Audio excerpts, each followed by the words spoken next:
There she is in background, orange one, 60 amp, little diddler, one of the first generation ones. Basically dead easy heat pump problem, or heat pump expansion valve. So heat pump is basically a system where it uses waste air conditioning heat and heats the cabin. Basically there's no high voltage additional heater there, which is quite cool because it was a rare option on the first ones. One of the expansion valves has failed. It's not a thermal expansion valve. It's electrically controlled stepper motor with 4 wires, so 2 phases, you know, there's like a 1 phase on one, like an A phase and a B phase. And it's got a line interruption, so hopefully it's got a corroded wire. So I'll show you now the layout of the system, roughly how it works. Can't show BMW stuff because I'm not allowed, because it's copyright, which is a bit annoying because it would be much better, but there you go. So I'm betting that it's got a bad wire because of the location of the heat pump expansion valve. So first thing we do, like on all high voltage vehicles, is we basically need to open this Shubuler Jackson. I don't like these early generation ones either, they're crap. Anyway, there you are. That's now open, but look how bad it is. You can easily just close it, there's no lock on it, it's absolutely rubbish. So what we'd have to do, we have to padlock this, basically. But we're going to do that in a minute, because I don't have it at the moment. It's just in my toolbox, so I'm going to go and get it and we'll lock that off so nobody can reactivate it. But the next thing we need to do before we do anything else is just confirm the high voltage de-energized. There you are. Vojman ser to pysäytyy varovaisesti, so I'll let you in. Stop carefully. Little different than my car. My car says, there, now it's done it. So high voltage system is closed. Korkea jännite järjestelmä suljettu. Good. So that's nice, isn't it? So now we can safely look at its expansion. Fortunately, I'm on the 4-poster today because my ramp's still out of action. So on the old 4-poster. Quite quiet today, which makes a change. But let's look at this valve anyway. I think what we'll do now, we'll quickly pause the video, and before we start doing any diagnostics, let me just very, very quickly explain and show you the fault codes, what we're dealing with this car. And then I'll give you a quick layout of a 4-wire stepper motor, how it works, so that when I'm doing the testing you understand exactly what you see. That's the best thing, isn't it? Let's crack on. Hopefully you learn something. I learned something, but always learning. Even after 30 years, I'm learning every day. Well, I don't know how good this is going to be. I'm on the old iPhone. So, as you can see, we've got quite a few fault codes on here. KLE, that's never good. That's the convenience charging electronics, very expensive unit. But this is the one we're looking for, expansion valve of heat pump 2 interrupt detection. So that's what we're going to focus on now. The rest of it, like this AUC, they're not as important as what you've... Right, so here's those stepper motors I wanted to talk to you about. Sorry for the crap diagram, but there's like your stator. That's phase 1, phase 2, A and B. And what I just did when I did that test, I went from pin 1 to pin 2, pin 3 to pin 4. And let's say this was a good phase, we got 22 ohms here, and we got like a kilo ohm, mega ohm value there, so it means that there's a fault in the coil, and it's broken inside, or it's just a huge amount of resistance. So then we can change the whole motor now, and we know what the issue is with that. Then the other one we checked, the other stepper motor, we checked from pin 1 to 2, got 22 ohms. Pin 3 to 4, we got 22 ohms because we don't have a problem with the coil 1 or coil 2. So that now is great because it saves me a lot of hassle. It is a little bit of a dodgy layout. Again, I can't show BMW stuff because it's all copyrighted, but that's the vehicle. There's 4 wheels, very nice. This is the heat pump control unit, ECU if you want to call it. That's the valve at the back that was faulty. And this is the high voltage battery. And the job of this valve is to control the air conditioning cooling flow inside. So now, because this is faulty, you've got no air conditioning on the vehicle. It can't cool the battery. Might be stuck open, I don't know, but anyway, that's the main thing with that. So, and here's a better one. That's what the valve looks like, as you've just seen. So that's the high voltage battery. Air conditioning gas is in here. Obviously it's all sealed and there's a pipe. When it's controlling the amount of expansion, how much cooling effect. Because as air conditioning changes from liquid to gas, that's what happens. It goes into the coils of the evaporator and it starts to cool and pull hot air and cool it. There's a better explanation than that online, but And there's your positive and negative reverse polarity, and it just goes up and down to control the rate of expansion, thus the rate of cooling. And this is where we just check pin 1 to 2, pin 3 to 4. That's the control of the ECU, and that will be the expansion valve, if that makes sense anyway.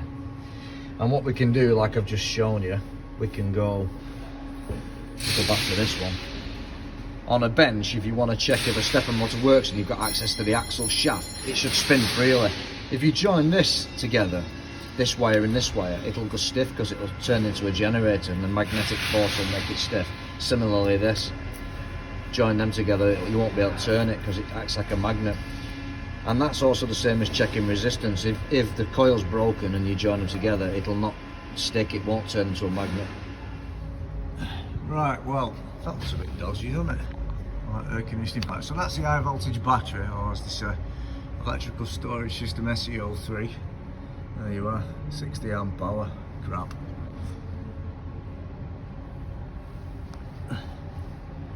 And that's the 4-wire stepper motor. There's your 2 phases, A and B. I was hoping to find like a broken wire, but there's no like test on this to test it. You know, there's no like live data way of sort of activating the valve. I thought there would be. There's no corrosion, is there? The camera's going to be a bit crooked, I'm afraid, guys and gals. But basically, just found the problem. So I'm on 1 phase here, and I'm measuring across the coil, and I've got a mega ohm value, which isn't good. And if I swap it onto the other phase, I should get a good ohm value. And not on mega ohm or a kilo ohm value. There you are, 22.5 ohms. Well, basically, there's a fault with that motor. Now I can find another accessible stepper motor, there's one there, but it might be a bit of a pain.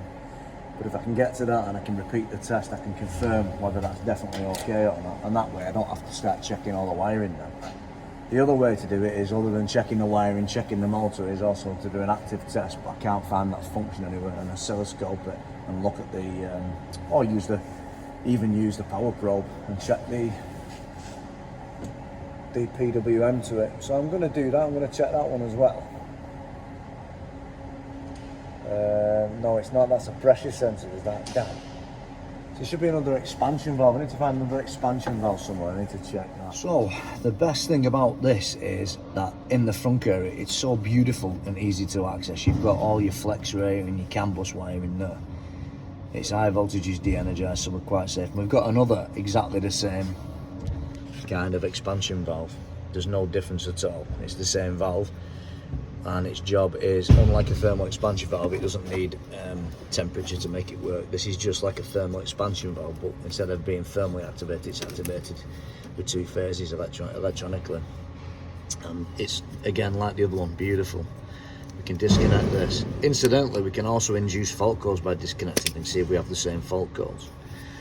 For example, that would probably induce 2 fault codes for 2 phases. What we need to do, we just need to make sure we have the right phases, so we don't get an erroneous value. Usually you'll get open circuit if you've got like 2 phases crossed and not in the right order.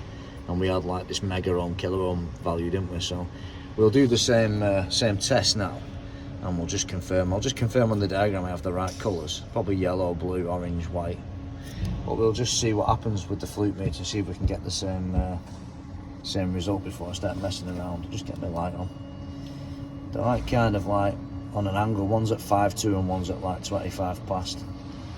If you look at a clock way of doing it, but we'll just try it before we see if we get a good result before we start looking at the diagram. I got these connectors, these from an old plastic connector with the same pins, so it just makes the job easier. It would be nice to have breakout boxes, but we're not that rich, are we? Unfortunately.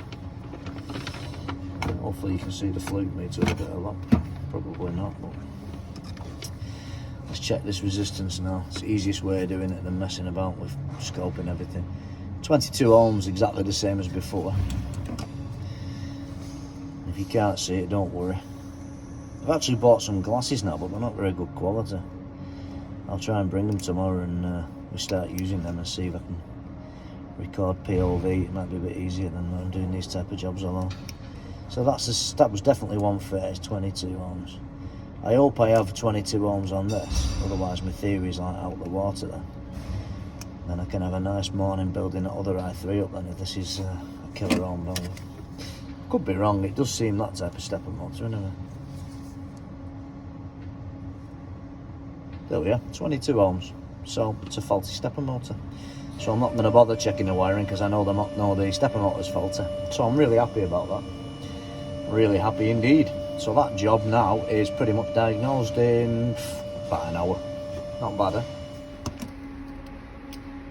Another good way of diagnosing as well, if you've got this fault, let's say it was B, it was faulty and it was broken here. If you just take the wiring harness, you separate it and you just put a 22 ohm resistor across the wiring.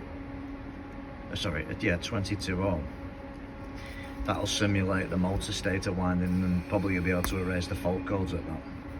And that will be easier then to check the 4 wires back to the ECU, which is 4 meters away, instead of powering them all up and checking with a halogen bulb, because that's just another option of doing it really. So that's something to think about. You can use resistors like you would in an airbag circuit to simulate stuff. Just having myself a nice brew now after diagnosing that i3. My parts aren't here yet, unfortunately. What's the trick when you have a front camera? I always look like I'm looking to like up in corner. It's weird, isn't it? You've got to kind of look like that, like a zombie. I can't do that, it's weird. Anyway, my parts out here, they're on the way from Germany. They should be at the dealership in Vanta at some point. I need special grease for that gearbox and electrical machine, so I better go back to work now and see what I can do for the next hour or two, basically. Thanks for following my blog, everybody.